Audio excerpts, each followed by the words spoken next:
নমস্কার বন্ধুরা, আজকে আপনাদের সাথে শেয়ার করে নেব ভীষণ সুন্দর একটা রেসিপি। যেই রেসিপি এটা হচ্ছে ওপার বাংলার রেসিপি। এই রেসিপিটা খেতে কিন্তু ভীষণই সুস্বাদু। রেসিপিটা বানানোর জন্য আমি কী কী উপকরণ নিয়েছি আপনাদের সাথে সবটাই শেয়ার করছি। আপনারা দেখুন, আশা করছি ভীষণ ভালো লাগবে। তো রেসিপিটা বানানোর জন্য আমি এখানে বেগুনের সামনের দিকটা আর নিচের দিকটা কেটে বাদ দিয়ে গোটাটাই আমি লম্বা লম্বাভাবে এইরকমভাবে কেটে নিয়েছি। আর নিয়েছি একটা বড় সাইজের পেঁয়াজ কেটে নিয়েছি খুব ঘন করে। আর নিয়েছি কাঁচা লঙ্কা আর লেবু। আমি বেগুনটা সরিয়ে রেখে দিয়ে এবার পেঁয়াজটার মধ্যে অল্প সামান্য একটু লবণ দিয়ে বেশ ভালোভাবে মাখিয়ে নেব। আর দিয়ে দেব এখানে লেবুর রস। লেবুটার আমি হাফ নিয়েছি, দিয়ে বেশ ভালোভাবে লেবুর রসটা নিয়ে কাঁচা লঙ্কা, লেবু, পেঁয়াজ, নুন বেশ ভালোভাবে একটু চটকে চটকে মাখিয়ে নিতে হবে। এই মাখাটাতেই কিন্তু এই রেসিপিটার টেস্টটা বজায় থাকবে। বেশ ভালোভাবে সময় নিয়ে একটু চটকে চটকে মেখে নিতে হবে। আর পেঁয়াজটা কিন্তু খুব ঘন করে কেটে নিতে হবে, তাহলে কিন্তু বেশ ভালো লাগবে। দিয়ে দেখো সমস্ত কিছু আমি মাখিয়ে এবার এটা আমি রেখে দেবো একটা সাইডে। এবারে চলে এলাম একদম গ্যাসটা অন করে দিয়েছি, দিয়ে একটা কড়াই বসিয়ে দিয়েছি। তো কড়াইটা কিন্তু আমি আগে একটু ভাজাভুজি করে নিয়েছিলাম, তার জন্য কড়াইটা একটু আমার সামান্য পুড়ে গেছে।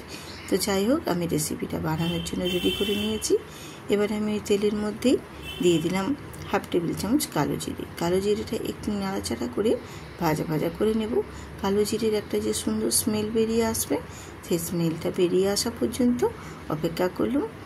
বেরিয়ে আসলেই বেশ সুগন্ধ একটা, তখন দিয়ে দেব আমি কেটে রাখা বেগুনগুলোকেও আমি একটু নাড়াচাড়া করে দিয়ে দেব স্বাদ মতো লবণ, আর দেব সামান্য অল্প একটু হলুদের গুঁড়ো, আর দেব কাশ্মীরি লঙ্কার গুঁড়ো, যেটা কালারের জন্য। আর ঝালের জন্য আমি এখানে কয়েকটা চেরা কাঁচা লঙ্কা ব্যবহার আগেই করেছি। তো এবারে বেগুনের সাথে হলুদ গুঁড়ো, নুন আর কাশ্মীরি লঙ্কার গুঁড়োটা বেশ নাড়াচাড়া করে একটু ভেজে নেব। একটু হালকা করে সব কিছুর সাথে মিশিয়ে নিয়ে নাড়াচাড়া করে নিয়ে একটা ঢাকনা দিয়ে ঢেকে দেব, যাতে করে বেগুনটা বেশ তাড়াতাড়ি নরম হয়ে যায়। আর বেগুন একটু ঢাকা দিয়ে দিলেই কিন্তু খুব তাড়াতাড়ি একদম সেদ্ধ হয়ে যায়, খুব নরম হয়ে। তো আমি একটু ঢাকনা দিয়ে ঢেকে দিলাম। ঢাকা দেওয়ার পর কিছুক্ষণ পরে ফিরে আসছি। তো বেগুনগুলো দেখো আমার একটা পাশ ভালোভাবে ভাজা হয়ে গেছে। উল্টে পাল্টে আমি আরেকটা পাশও বেশ সুন্দর করে ভেজে নেব।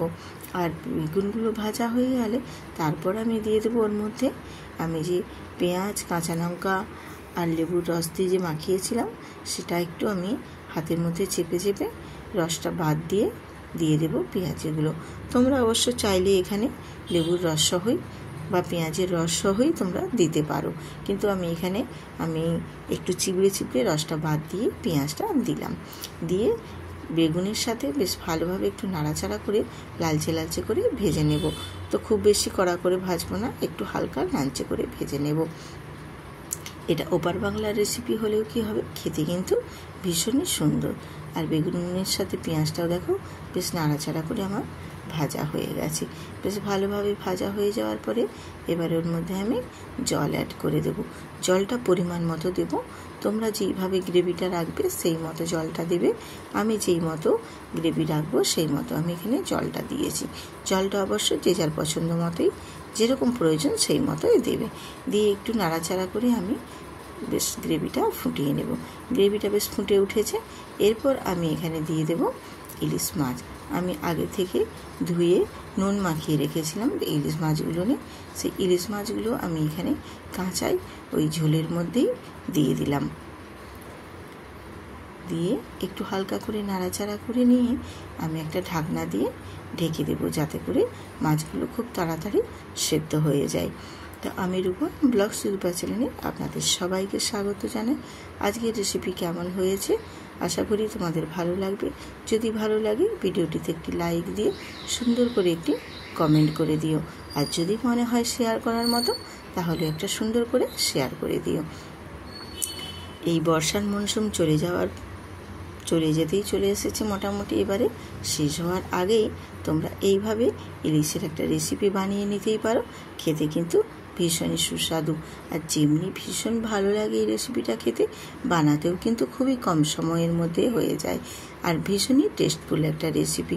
তো যাই হোক, আমি মাছটা দেখো নাড়াচাড়া করে আবারও একটু ঢাকনা দিয়ে ঢেকে দিলাম, যাতে করে মাছটা খুব ভালোভাবে সেদ্ধ হয়ে যায়। আর মোটামুটি আমার মাছটা সেদ্ধ হয়ে গেছে, আর রেসিপিটাই প্রায় কমপ্লিটের মুখে হয়ে এসছে। আর আমি এখানে খুব বেশি নাড়াচাড়া করব না। এবার গ্যাসটা অফ করে আমি নামিয়ে দেব এই মাছের রেসিপিটা বেগুন দিয়ে। তো দেখো, এটা ওপার বাংলার রেসিপি হলেও কিন্তু খেতে কিন্তু ভীষণ টেস্টি। আমি আগেই বলেছি, এটা খুবই কম সময়ের মধ্যে এবং খুব কম উপকরণ দিয়ে ঝটপট বানিয়ে নেওয়া যায়। এই রেসিপিটা যদি তোমাদের না জানা থাকে তাহলে ঝটপট করে বানিয়ে নাও। খেতে কিন্তু অপূর্ব সুন্দর। গরম গরম ভাতের সাথে এইরকম একটা রেসিপি যদি থাকে না, ব্যাস আর কিছুই প্রয়োজন হবে না, এতটাই টেস্টফুল হয়। আর ইলিশ শেষ হওয়ার আগেই বানিয়ে নিতে পারো কিন্তু এইরকম ঝটপট একটা রেসিপি। তো আজকের রেসিপি কেমন হলো জানাতে কিন্তু একদমই ভুলো না। ভিডিওটিতে একটি লাইক দিয়ে সুন্দর করে আমাকে একটা কমেন্ট করে দিও। আবারও আসবো এইরকম নিত্য নতুন রেসিপি নিয়ে। ততক্ষণ সুস্থ থাকুন, ভালো থাকুন। ধন্যবাদ।